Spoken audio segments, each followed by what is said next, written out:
Ubos ng kuko.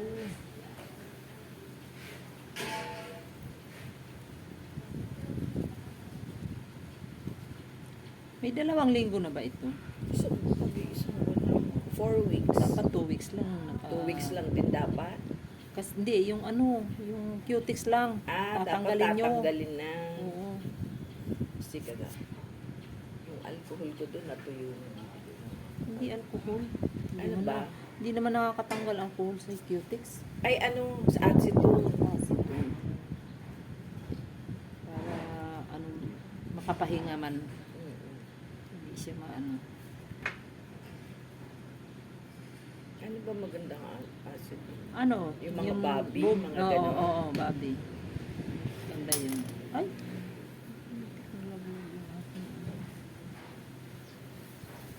Ay, sorry.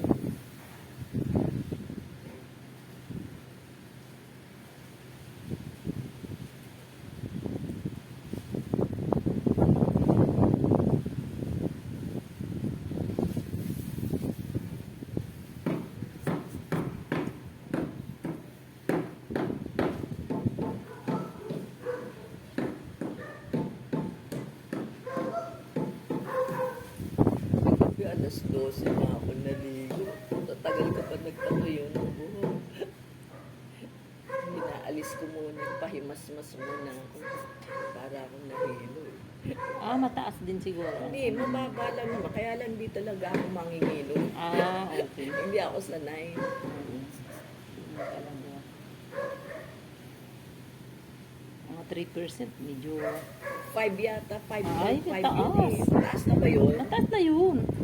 Yung 3% na medyo ano ka na nga, hilo-hilo ka na nga. dun eh. 5.5. Mataas. Pero yung lasa niya, hindi siya ganun katapang. O parang Moderate matamis-tamis lang. pa nga. Oo. Pero ang ano niya noon is mataas. Alcohol. Oo. Kala ko ang mataas mga 12. Kasi mga sodium, mataas yung ano eh. Depende yan sa ng ano. Yung mga Korean ano. Oo.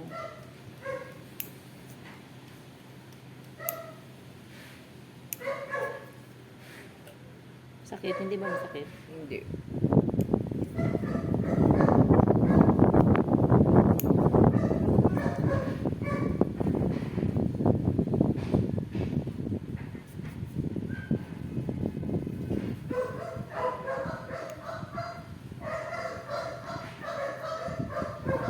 Kasi ngayon, alam mo, nakakatakot na, alam mo yung nakakatakot na magpunta-punta ka ng mga beach. Kasi yung sinasabi nga na lindol eh. No? Yung tsunami ba yun? Oo.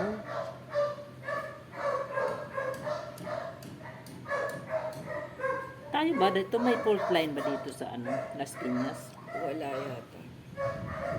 Kasi from Bulacan to Cavite. Saan ba yung na yung fault line na yun na malaki na inaanuhan na ang tawag na? Pagluminto. Oo.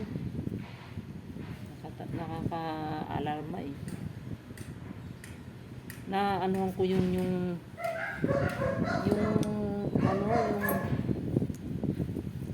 7 point, ano ba yun? Ano ba yung lindol na yun? Kailan? Nasa ano pa ako nun eh, nasa UTEX pa ako trabaho nun.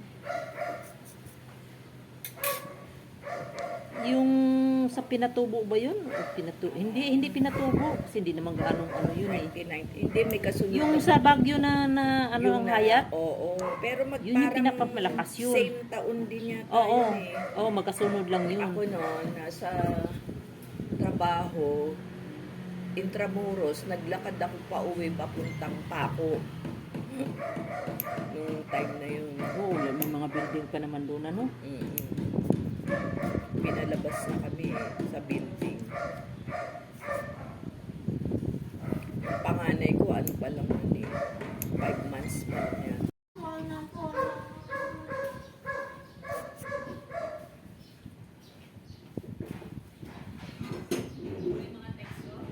Arriving destination. Entering DJ. Oh, ang dami mong dala. May dala.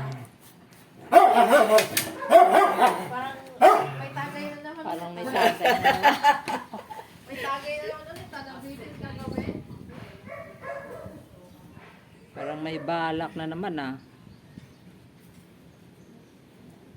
Sakit? Medyo. Wala pa na. Pag binatak, yun. Yan, ganyan. Sakit. Wala pa. Labas natin.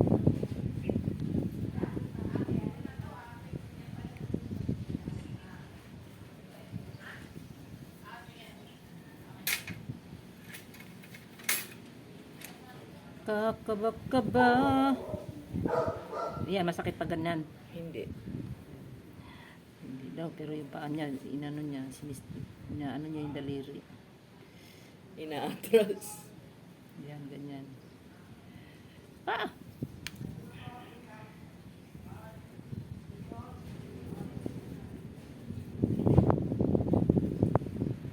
Yan, ganon. Ganon. Okay.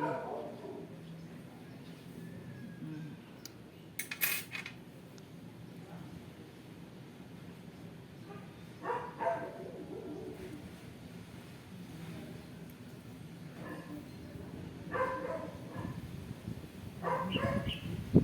Maiwan kasi kailangan ko namin tanggalin. Yan. Yan. Sakit? Hindi pa.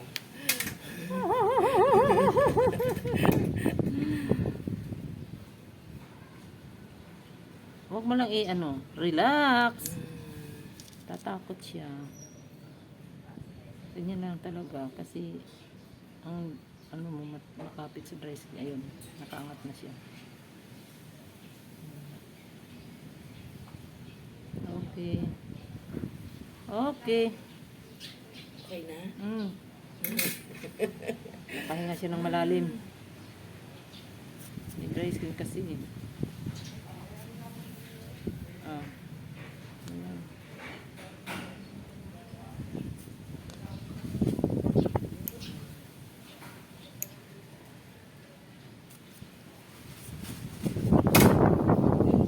Kakabak-kaba. Kakabak-kaba.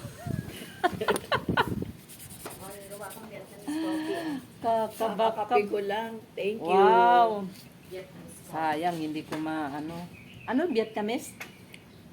Kape na may condensed milk. Kuhanan natin ng ano.